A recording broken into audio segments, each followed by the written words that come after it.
Do I need to strength train when I'm trying to lose weight? Yes, you want to be strength training because there's two goals when it comes to fat loss. Obviously, the one goal is to lose fat, but when you're losing fat and you're in a caloric deficit, you're more prone to faster muscle loss as well, because stress hormones are a lot higher during a deficit. So when cortisol's high, it's going to then break down your muscle tissue and use that tissue for extra amino acids to facilitate more energy. And that's ultimately, when you lose the fat, you want to look like that toned individual. So especially if you don't have a lot of muscle to begin with, when you're in a deficit, you are going to lose some muscle. That's just the nature of how things roll. So if you lose your fat and we go into a deficit and you lose fat and you're not doing strength training, you're not doing anything to at least try and maintain the muscle that you've got, then you're going to be in a whole world of hurt by the end of that dieting phase, because while you might have lost some weight, let's say you lost like 5 kilos, you would have lost some fat, but you also would have lost some muscle.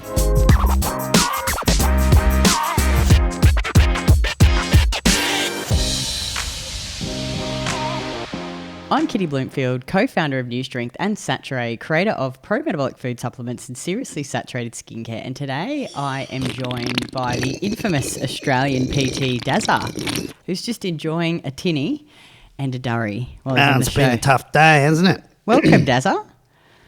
Yeah, thanks for having me, yeah. Oh, it's really great to have you on the show.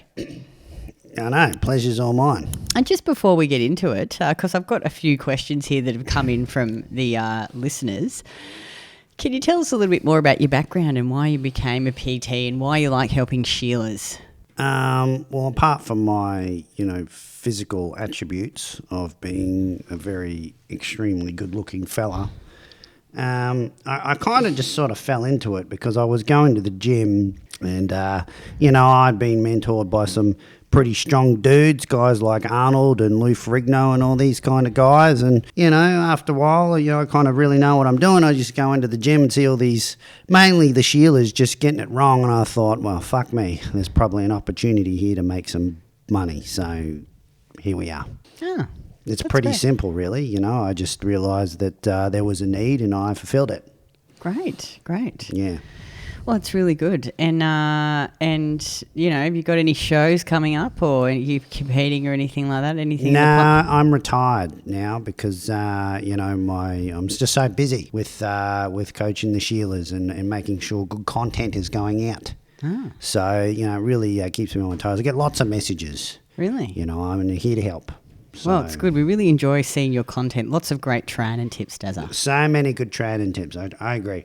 Great. Well, look, let's just get right into it. I've just opened it up to the listeners today to ask some questions. We've got some training questions and some nutrition, and then just some random questions. Yep, they're my favourite. So we'll start with the training. So, this is from Karen. Karen wants to know. Karen, it's quite the common name, isn't it? It is. Eh? It is. Kazza? Kazza wants to know. Shout out to Kazza. Hey, Kazza. Kazza wants to know, should I be cutting sugar and carbs from my diet if I want to lose weight? Well, no, because if you just think about it, carbs are life. Everyone enjoys carbs. Anyone who says they don't enjoy carbs is probably a fucking alien. Let's be honest. So, and I think from the point of a body composition standpoint. And what does that mean, Dazza, for all the Sheilas out there that don't understand body composition? Well, body composition is basically when you look at your body weight and understanding what the composition of that body weight is. So in this context, it's muscle and it's fat, right? We all know we want more muscle and we sure as shit don't want any more fat. So when we're thinking about positive body composition change, we know that more muscle is going to be equated from what you do in the gym and your ability to get stronger in the gym over time. That's what's going to build the muscle, right? And the amount of calories that you eat is what's going to control your body weight. And the fat is essentially the difference between those two. Right, you can't train for fat loss, so to speak, even though a lot of rubbish is advertised these days that you can do this fat burning workout. What a load of crap, right? Obviously, you burn fat when you're caloric deficit, but ultimately, at the end of the day, body composition is just that ratio difference between muscle and fat. Strength training builds the muscle. The amount of calories you eat is what controls your body weight. It's really that simple. So when we're thinking about carbohydrates specifically, we're thinking about carbohydrates being fuel, being energy, And if we want to get through those taxing workouts to force the stimulus from those sets to create an adaptation, you need fuel to be able to do that. You don't recover for free. There's nothing free in this world. So we need to make sure that we're eating enough of our body's preferred fuel source in order to facilitate that process. So you just eat your carbohydrates. So what I'm picking up here is that in order to lose body fat or lose weight, that requires a caloric deficit. That's correct. Doesn't mean you have to completely cut out food groups. No, that's not what that means at all. I mean, it's an easy way to do it. This is where all the ketogenic folk like to get on board with this, because they just cut out carbohydrates and they go, well, look at me, I've lost all this weight. And it's just like, well, you've just cut out an entire macronutrient group. You know, if you were eating 200 or 300 grams of carbs a day, you cut that out. Like, that's going to reduce your total caloric intake by a lot. You know, and there's no rocket science behind that. You've just created a massive deficit by reducing or removing an entire macronutrient group. So, you know, some people like doing that. I haven't really met anyone who enjoys doing that, certainly not in the long term. Well, not keto Karen, that's for sure. No, certainly not that. Fucking hell, it's a pain in the ass. So in this case, it's just like, well, you just need to create a caloric deficit. You can do that with carbs still in there. You can still do that with fat in there. Obviously, you always need to have protein in there. So you're better off just finding a ratio of those three, certainly when it comes to carbs and fats, that's going to be enjoyable for you and sustainable. Obviously, we're always a little bit more biased to a bit more carbohydrate, because lifting weights is glycolytic in nature, which means it uses carbohydrates for fuel. So it just makes sense for you to use a bit more of the ratio between carbs and fats to make up your calories from carbohydrates. And that's when I said carbs is life, because everyone enjoys carbohydrates. We all like having a little bit of ice cream here and there, don't we, Sheilas? Eh? Sure do. Eh? Yeah, sure do. Oh, that's great. A question too here from Sally. Sally. Shout out to Sally. Sally wants to know, Dazza, do I need to track my food if I want to lose weight? It's generally going to be preferred, because I'm yet to see anyone lose weight and change their body composition in a sustainable way and keep it off in the long term without tracking. If there's anyone out there who's done it, feel free to reach out, because I'd be very interested to know your strategy of how you implement it. But I think if you want, because if we think about it from the point of, let's say you're 75 kilos and you want to get down to 68 kilos, right? What you're saying there is that you want to lose X amount of weight. That's a measurable result. We want to see measurably that weight coming down week after week, your girth measurements coming down week after week. These are all objective measures, right? We can easily measure them. So if we focus on tracking the thing that's going to have the biggest influence in that outcome, then it just makes sense to track that thing, because then you know if it's not working, you can then adjust that particular thing, in this case, the food that you're eating. If you're tracking it diligently, you can then just make that adjustment up or down, whatever you need to do to make sure that you are heading in the right direction. So it's just really a simple way. It's a more efficient way of getting to your goal, right? And if you're just tracking that stuff on a week-to-week basis, it just becomes so easy to understand what's going on. And I think certainly for the Sheilas out there, there's a lot of emotional attachment to the scales and food and how they look and how they feel. And often that emotional brain power kind of forces them to do dumb shit diets and take drastic measures. And most of the time, if you just measured the thing that actually mattered to get that objective outcome, you'd realize all of that emotional shit that you've done in the past is just a giant fucking waste of time, right? So if we just kind of think about that, we measure the thing to give us the measurable outcome that we want. Piece of piss. Well, it's interesting, Dazza. We've had a Kitty Martone join our program. She's gorgeous. I love her. I've done a podcast. Shout out to Kitty.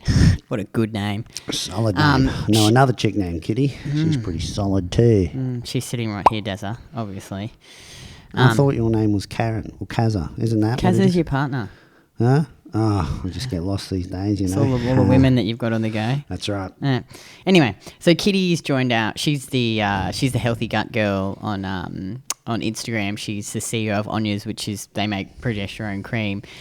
And I saw her post in her Facebook group that, you know, because she's working with Coach Nissa, I think. She's working coaches, yeah. So, you know, when people come into the program, the coach works with them, says, look, how many meals do you want to have per day? And I think with most of our clients, anywhere between 4 to 6 meals is preferable. I mean, but look, if you can only do 3, then just do 3. But I think it's about finding the meal frequency that works for you. And, you know, we really want to try and balance our blood sugar and eat well. Balanced meals, which you'll agree with, Dazza, I'm sure, every 3 to 5 hours.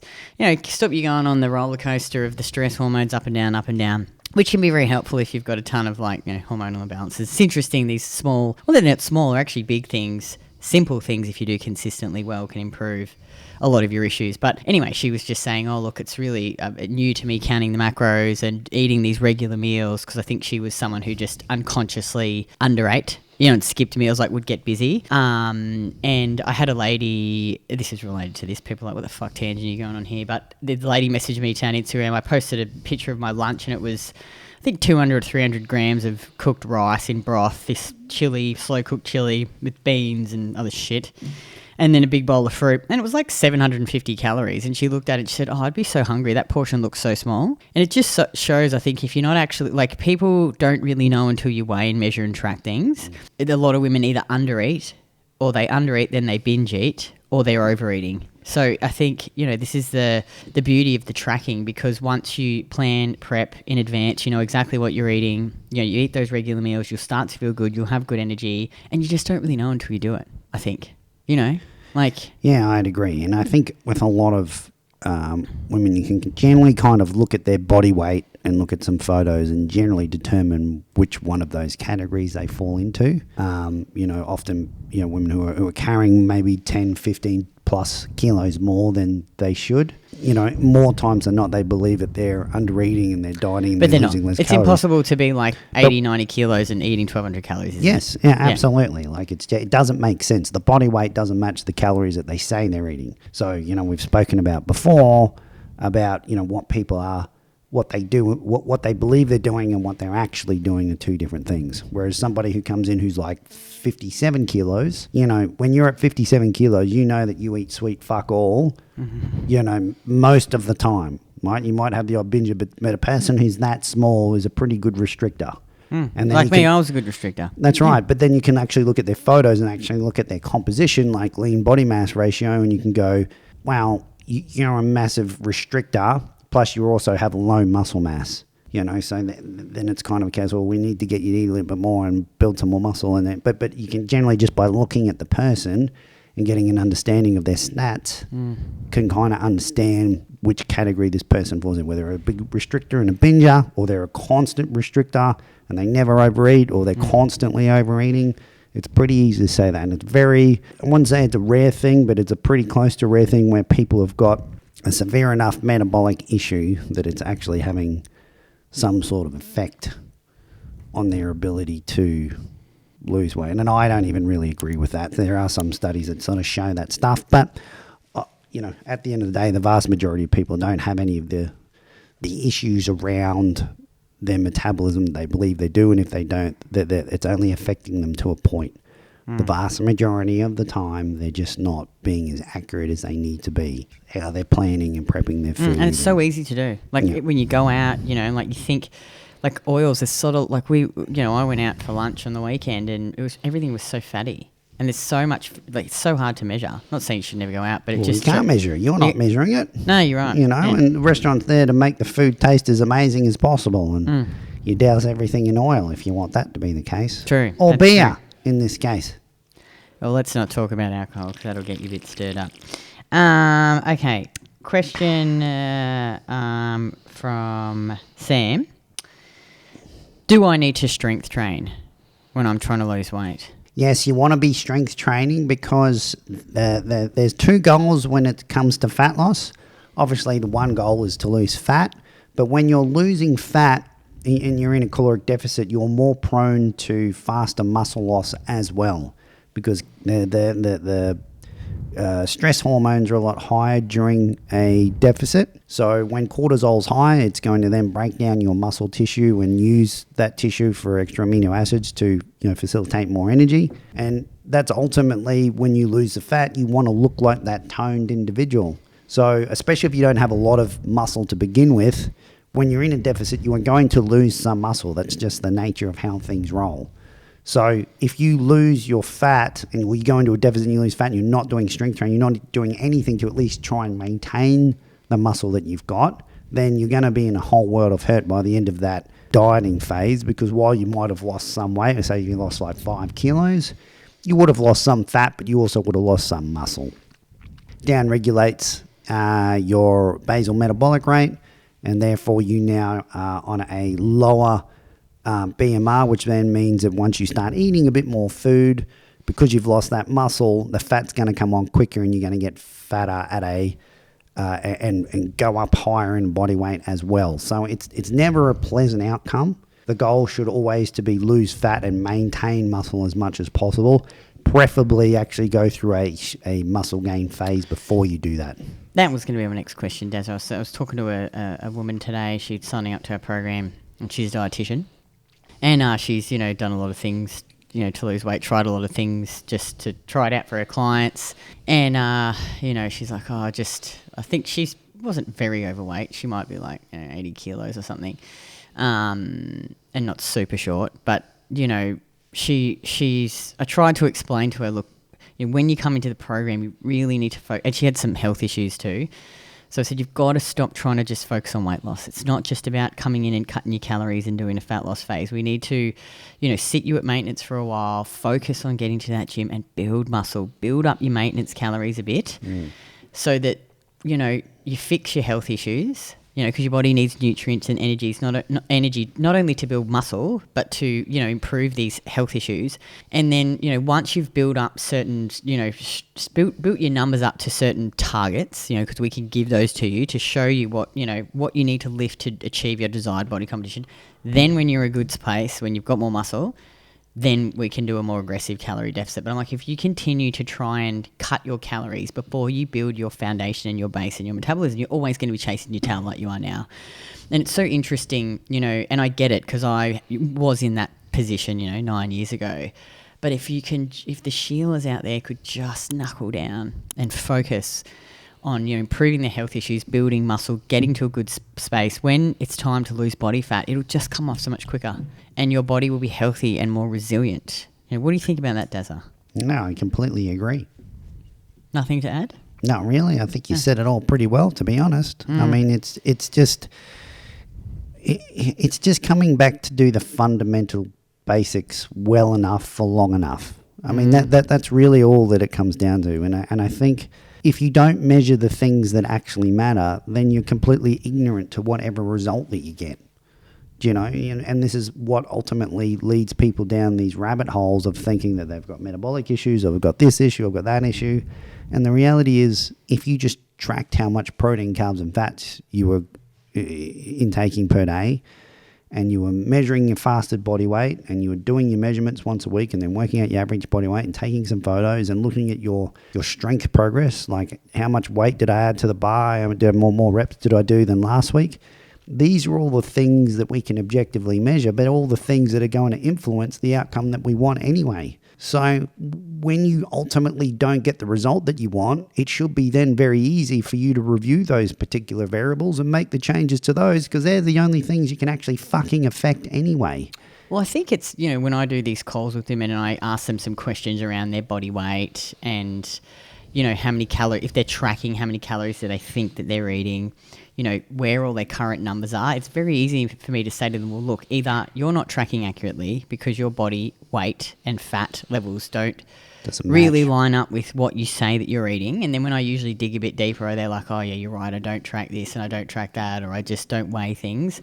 Or I can look at their strength numbers and say, you just need more muscle. Like, you don't look like you want to look because... and often I'll just use myself an example at my body weight. I'm like, I can deadlift double what you can, and they're like, oh, that really makes sense. And it's not to say that they're not doing a great job already and they haven't made great progress.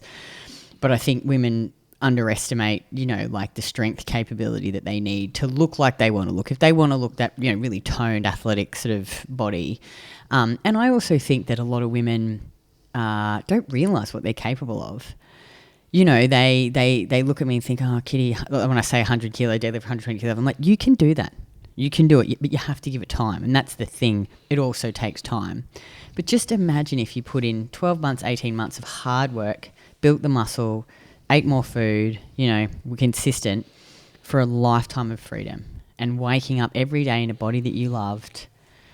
This is what I preach every day to these shielders there. It's just if you put the time in, you actually develop those habits and you become the thing that you want to become. You'll find that ongoing, the journey just becomes quite effortless. And even though you're still striving to add more weight to the bar and still continue to try and get as strong as possible, it's really at the end of the day, because you've got all of the other foundations set in stone and this is just how you live your life now, you'll find that you'll just actually start to enjoy that journey more and more. And that the progress, it will always get harder as you become more advanced, but it's not such a big deal because once you get past a certain point, you're just going to look like a person who kind of lifts weights anyway. And then after like that... you, Dazza. Yeah, exactly like me, that's right. But once you get past that intermediate into advanced level, you'll see progress over the years. But for most people, they would look at you and they go, you look really good. Do you know what I mean? And you might make... you might only add 1 to 2 kilos of lean body mass per year, like once you get to a certain point, but it won't matter because a lot of people listen to that. They go, well, that's not very much. I'm like, yeah, but if you're at that stage where it's slowed down that much, you're going to look like a person who lifts weights when you're just walking around every day of the week. But to get to that point, it's not that hard. I mean, if you put in a good solid 18 months of like proper lifting and really trying to make all these changes, you'll be 70 to 80% of where you want to be by that stage. And the other 20% is going to come over years and years and years. So I really think if you can just draw your line in the sand and learn to just really make the changes as early as possible and realize that you are going to fuck it up and what you don't know now is just out of your control, and that you'll continue to learn things and you'll learn how to become more efficient at doing things. And, every time you fail something, you'll learn something. As long as you have this approach, this mindset of just like, I don't have all the answers now, but I'll keep learning. If I fail now, that's all right. I'll keep going, and actually implement and learn from those mistakes. Make the changes that you need to adjust and continue to move forward. I think it's a wonderful journey that once you actually get there, when someone actually realizes what their true capability is, there's no going back from after that. I've never seen anyone regress that hard because, they just didn't like it anymore. It's usually for most people, they're like, well, I'm here, I'm just going to do the bare minimum now because that's all I really need to do. It's like, well, that's pretty good. You only need to train 2 days a week and you walk on your other days and you just feel good all the time. There's a lot of people walking around who can't say that they feel like that. True. We've just got a few personal questions here from the listeners. Oh, this should be good. Catherine wants to know, what's your favourite food, Dazza? Oh, geez, I'm partial to a really good steak, to be honest. I did have a great steak on the weekend. It was a dry aged ribeye, 300 gram, and it was amazing. So, yeah, I'll just go with a steak. Sounds yummy. Yeah, it really was. Peter wants to know, does Karen ring your bell frequently? Frequently. And I wouldn't even call it ringing the bell. I'd call it like a fucking punching bag, because every time she does it, she gets a little bit overly excited and it fucking hurts.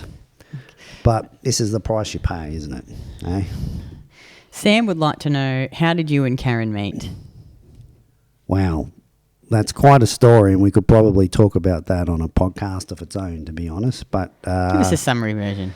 Summary version, friend of a friend introduced us. Kazza was off her face on a number of different things that we won't talk about on the podcast. We've heard that Kazza was a bit of a loose cannon back in the day. Quite the loose cannon. She liked a bit of a party, didn't she? Quite the loose cannon until she had my calming influence. And, I never really drunk all that much at that particular time. I was taking a bit of a break, and needless to say, that night ended up me drinking more than I probably should have, and she was way beyond her point of threshold at that point, and somehow we managed to stumble into a hotel called the Ibis. Classy joint, and the rest is history. So one night stands can last? Apparently so. There's one here from Tim. Tim's a male, obviously. What's your favourite exercise, your favourite lift, Dazza? I think I'm probably going to go with the stiff leg deadlift. Yeah, Okay. Yeah, I'm always partial to the deadlift. I still feel like for me that's the money. If I'm making progress on that, I'm going to be making progress on everything else. So that's kind of my tier 1 gold standard movement. Last question. Katrina wants to know, are you working on your carbs? Because they look like a pretty undeveloped body part. Yes, Katrina, I am, for your fucking information. I am working on my carbs very diligently. And for your information, they have grown.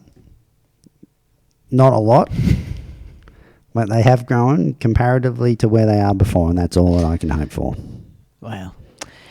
Thanks, Dazza. Thanks for coming on. Yeah, you're very welcome. We really appreciate it. And as always, please take a screenshot and share your biggest takeaways on Instagram stories and tag me at KITTYBLONFIELD. Would you quiet down over there? Oh, sorry. And tag me with your biggest takeaways. And each month I pick a winner. They get a tub of Saturée premium collagen valued at $79. And I'll be back again next week.